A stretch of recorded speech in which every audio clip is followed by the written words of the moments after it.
Shri Dakshinamurthy scientific గృహవాస్తు ఛానల్కు స్వాగతం. నేను మీ శ్రీనివాస్.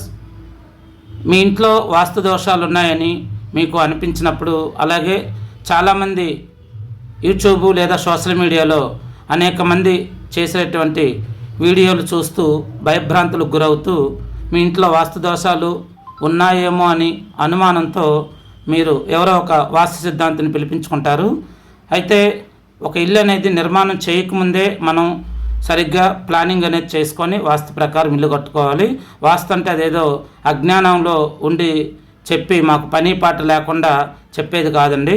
వాస్తు అంటే ఒక విజ్ఞానంతో మనం ఇంటి నిర్మాణం చేసుకోవడము, ఒక ప్రకృతి శక్తిని మన ఇంటికి, ఆ ప్రకృతి ధర్మాన్ని మన ఇంటికి అనుసంధానం చేసి మన ఇంట్లో ఉన్నటువంటి కుటుంబ సభ్యులందరూ సంతోషంగా ఉండాలి అని వాస్తు ప్రకారం ఇల్లు కట్టుకోమంటాం. వాస్తు అంటే ఆరోగ్యానికి సంబంధించినటువంటి విషయము. అంతేగాని వాస్తు ప్రకారం ఇల్లు కడితే కోట్ల రూపాయలు సంపాదించవచ్చానో, లేకపోతే వ్యాపారం అభివృద్ధి అవుతుందనో, లేకపోతే పెద్ద పెద్ద ఉద్యోగాలు వస్తాయనో మాత్రం ఇవన్నీ నేను చెప్పను.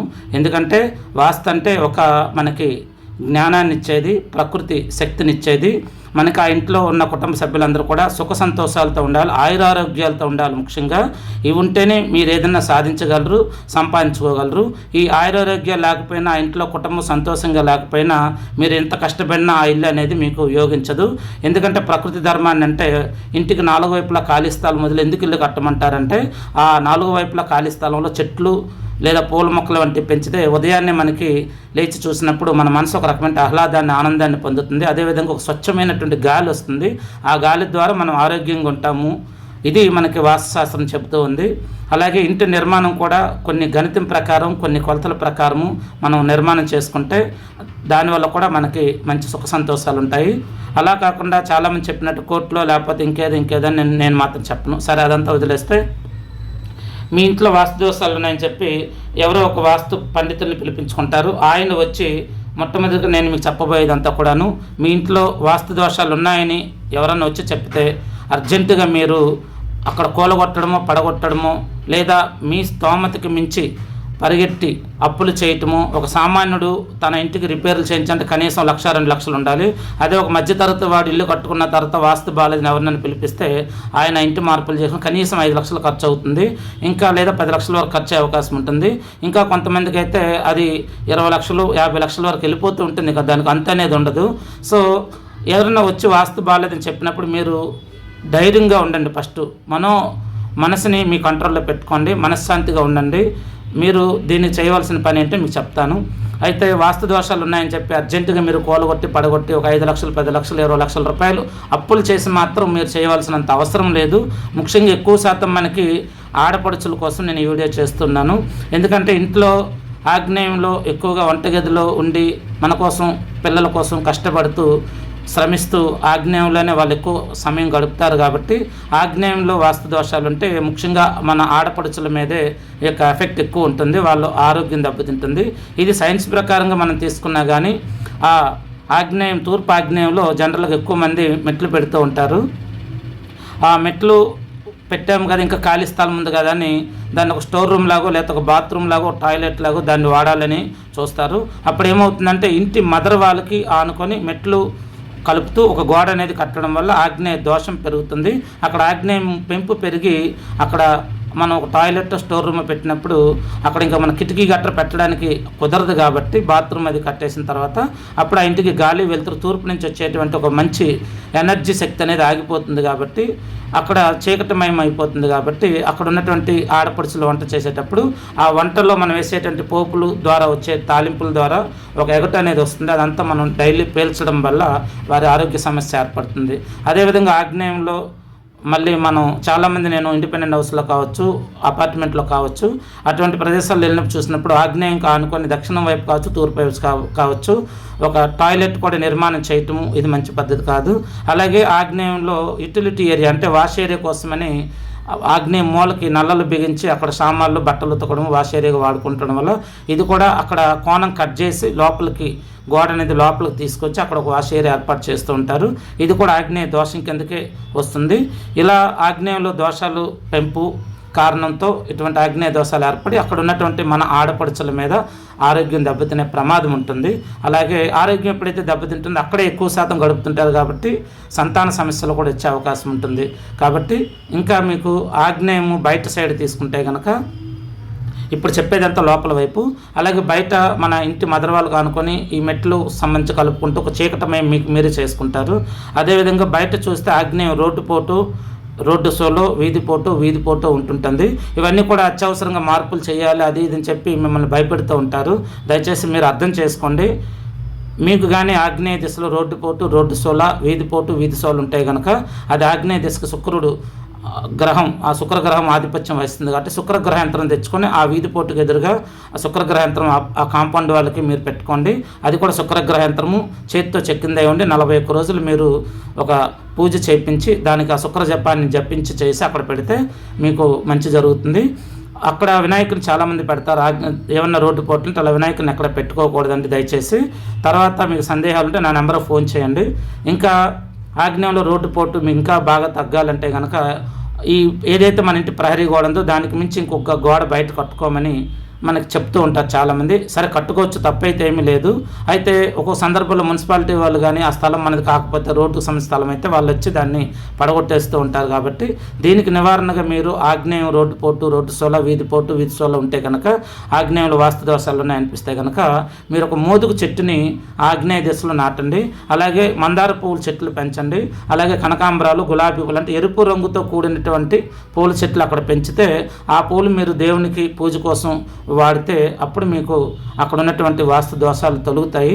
ఎందుకంటే ఆగ్నేయం అంటే ఎరుపు తత్వానికి సంబంధించింది కాబట్టి అగ్నితత్వాన్ని కాబట్టి ఇక్కడ మన మోదుగు చెట్టు, గులాబీ పువ్వులు, మందార పువ్వులు, కనకాంబరాలు వంటి మనం అక్కడ ఆ చెట్లు నాటడం వల్ల మనకి అక్కడ ఉన్నటువంటి వాస్తు దోషాలు 90% తగ్గుతాయి, అందులో డౌట్ లేదు. అయితే కాంపౌండ్ లోపల వేసుకోవచ్చు.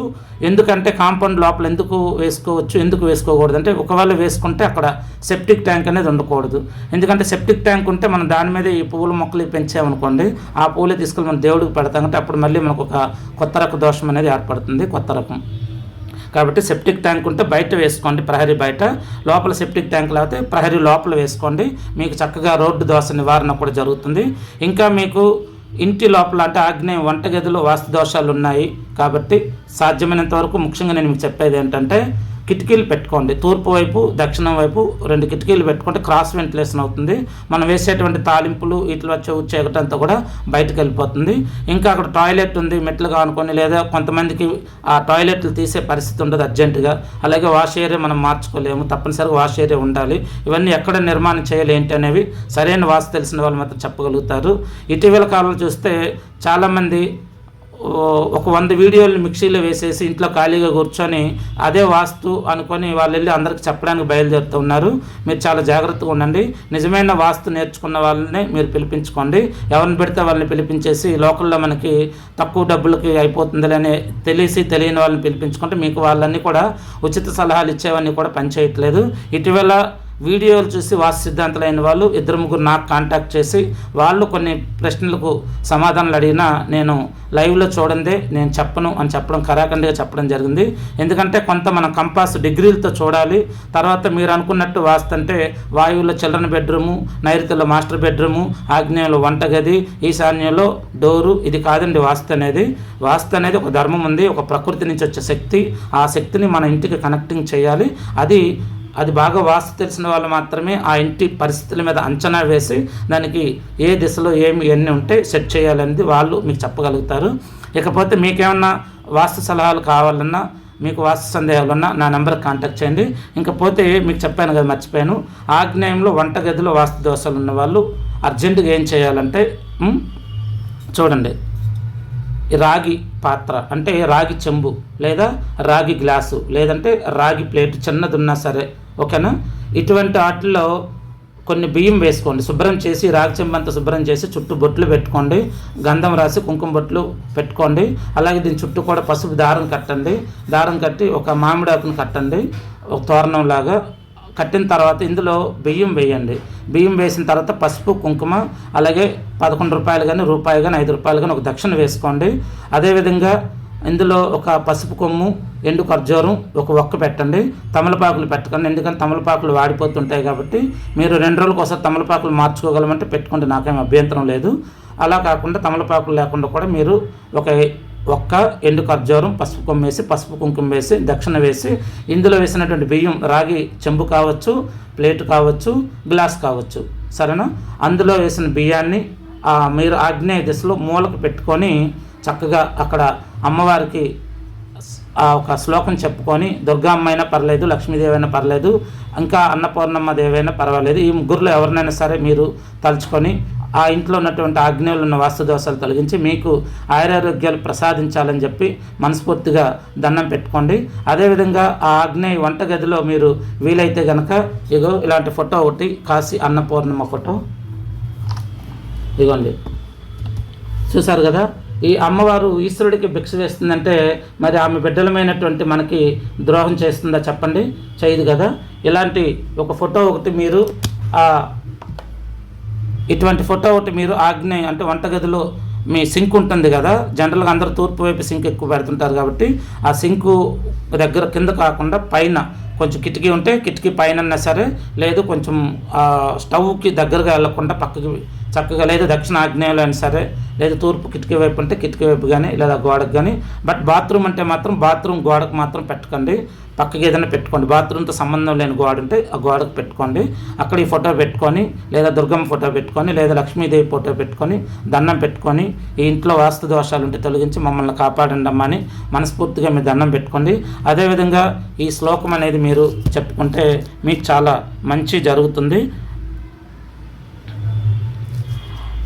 అన్నపూర్ణే సదా పూర్ణే శంకర ప్రాణవల్లభే జ్ఞాన వైరాగ్య సిద్ధ్యర్థం భిక్షణా దేహికా పార్వతీ మాతా చ పార్వతీ దేవీ పితా దేవో మహేశ్వరః బాంధవ శివ భక్తాశ్చ స్వదేశో భువనత్రయం.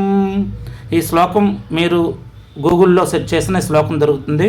సదాపూర్ణి అన్నపూర్ణి అని కొడితే వస్తుంది. ఈ శ్లోకాన్ని మీరు 41 రోజుల పాటు ఉదయాన్నే మీరు వంటగదిలోకి వెళ్ళినప్పుడు ఒకసారి కానీ, లేదా 3 సార్లు కానీ, 5 సార్లు కానీ, 11 సార్లు కానీ, మీకు ఒప్పుకుంటే ఎన్నిసార్లు అయినా సరే ధ్యానం కింద కూడా చేసుకోవచ్చు. మీ పని అంతా అయిపోయిన తర్వాత మీకు అలా ఈ శ్లోకం పఠించడము, ఆ యొక్క దేవతామూర్తుల ఫోటోలు ఆ వంటగదిలో పెట్టుకోవడం ద్వారా మీకున్నటువంటి ఆగ్నేయ దోషాలు, అంటే దోషాలంటే ముఖ్యంగా గుర్తుపెట్టుకోండి, క్రాస్ వెంటిలేషన్ గల కిటికీలు పెట్టుకోండి ఫస్ట్. అవి లేని పక్షంలో కొన్నాళ్ళ తర్వాతనే సరే పెట్టుకోండి, దానివల్ల మీరు ఆరోగ్యంగా బాగుంటారు. ఈ యొక్క దేవత చిత్రాలు అక్కడ పెట్టుకొని మీరు ఈ ప్రార్థన చేయటం వల్ల మీకు ఆరోగ్యం లభిస్తుంది. మీరు, మీ కుటుంబ సభ్యులు, మీరందరూ కూడా చాలా బాగుంటారు.